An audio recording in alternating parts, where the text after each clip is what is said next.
Hey guys, welcome to BP, the Bible Perspective. Tariq, son of the famous ghost in the hit TV series Power, made this statement. I don't know who the good guys are or the bad guys. Now, this sort of reminds me of what I'm seeing played out in our culture. The Christians, the evangelical Christians, Trump. Who are the good guys and what are the bad guys? You may go, what is the connection?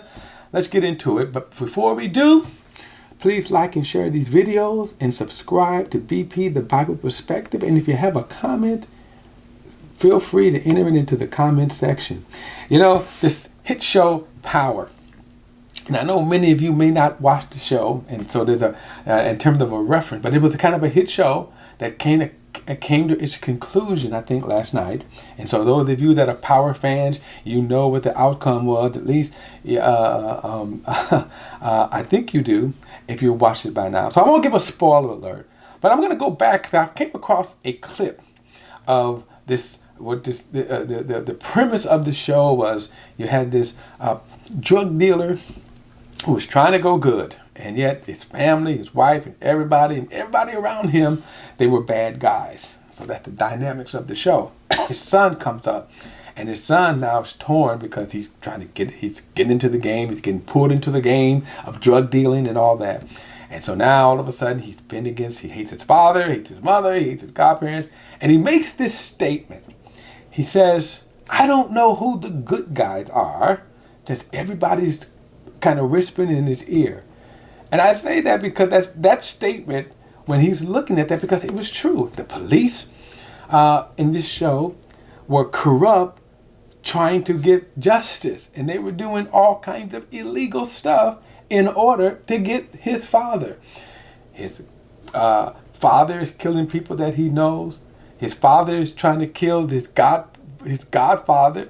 Godfather's trying to kill his father. His mother trying to kill both of them. And everybody's all involved in this rampant corruption. And that's why he says, I don't know who the good guys are. I don't know who to trust.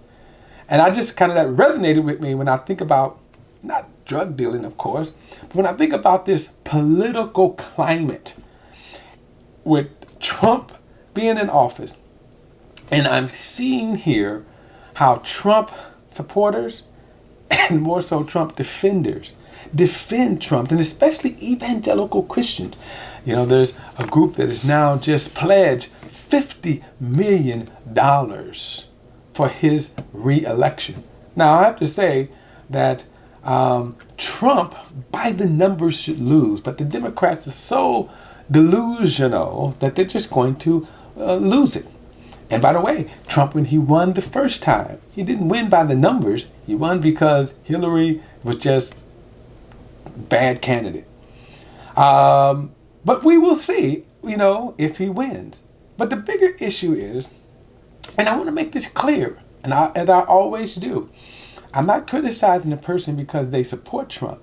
There are valid reasons for supporting Trump. As president, in terms of his job performance, he's doing okay as a president. He's not the best, and he's certainly not the worst. And here's how oftentimes I say to people, he should be doing good because he's our president.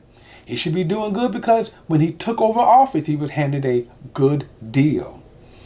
But at the same time, he's a bad person. His character is despicable, ungodly, and immoral.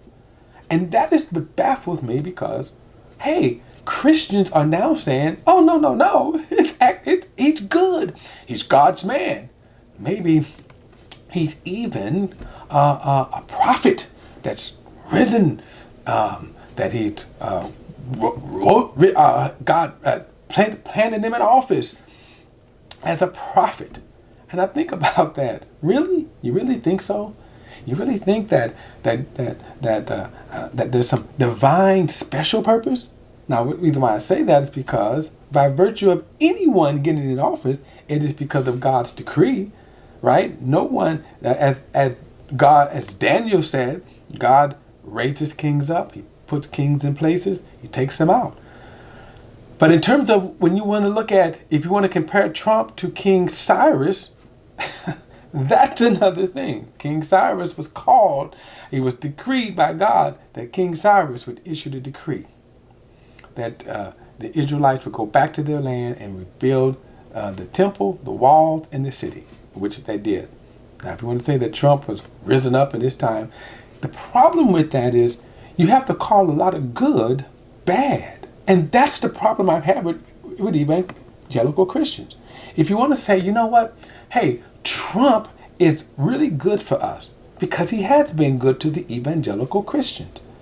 The judges that he supports and a lot of the Christian causes that they're concerned about, Trump is very friendly to those causes. But it's one thing to say that he's a prophet or a divinely appointed person. Because in order to get that, and I often say this to people, I say if you're going to say that these are exceptional accomplishments for Trump, they're not. It'd be like me saying this. If I make a promise to you, I say, hey, you elect me, and I'm going to end abortion. That's because that's a hot button issue today. I'm going to end abortion. Well, you ever notice people never ask, how are you going to do that? It's sort of like when the Democrats make all of these promises. Free health care for everyone, free college for everyone, free driver's license, free cars, free this, whatever, right? It's almost like they're Oprah, right? You get free everything, you get free everything, you get free everything, until you ask them, how are you going to pay for this stuff? How do you pay for this? Because when you look at other nations that have the things that they're saying, like, for example, Denmark is always kind of held up. Denmark, some of these people pay 50% taxes. Some even probably as high as 70% taxes. That's how they pay for it. So the question is, if you want that kind of society, how much taxes do you want to pay? Okay, but I digress. Here's the interesting thing. If you're going to tell me that Trump now is divinely appointed, look at everything, though. And as Christians, aren't we supposed to be in the truth? Aren't we supposed to be the truth bearers? And yet I hear Christians saying that Trump is the worst president ever. He has ruined this country. Now, I'm going to go back to my Tariq. I don't know who's good and who's bad based upon that statement.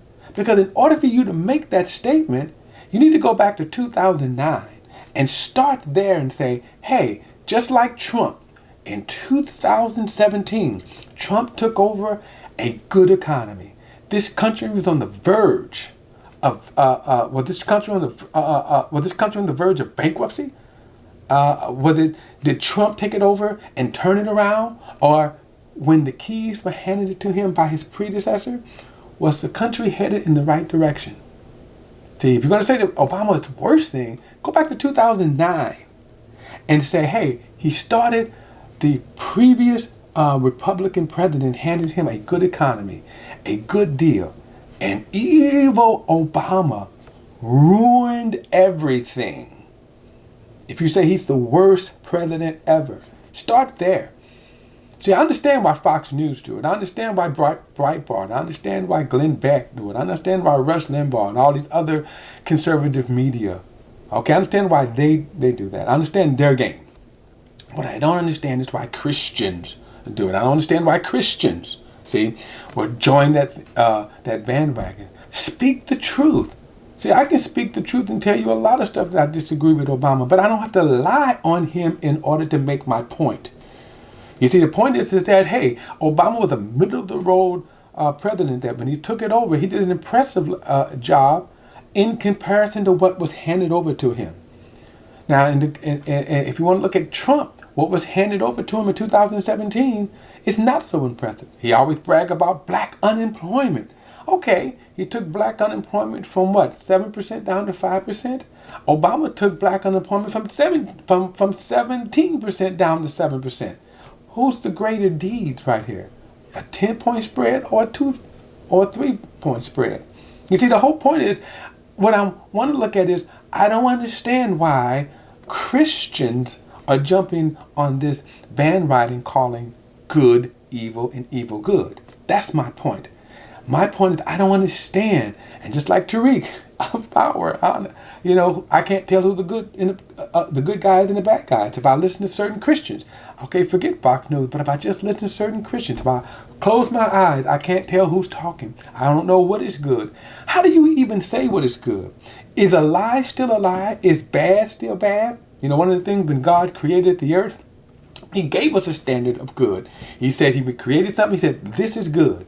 We can now take that same pattern and look at what's going on in creation today, and we can measure what God said was good versus now what is. And is now today is good? No, it is not good. Because what God made was good. Every good gift, every perfect gift comes from God.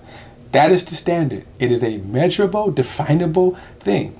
Now, if you're going to say that now what is good, if you're going to say that Obama is evil because, hey, guess what? He started off with losing 700,000 jobs a month, and now all of a sudden, that's not good that he turned that around? I'm saying, let's be honest. That's all I'm saying. I'm not saying you have to agree with Obama. I'm not saying you have to sing his praises as they are Trump's, because you have to lie in order to do that. Who is the good guy and who is the bad guy? What is good and what is evil? That's my perspective. I'll see you next time, guys.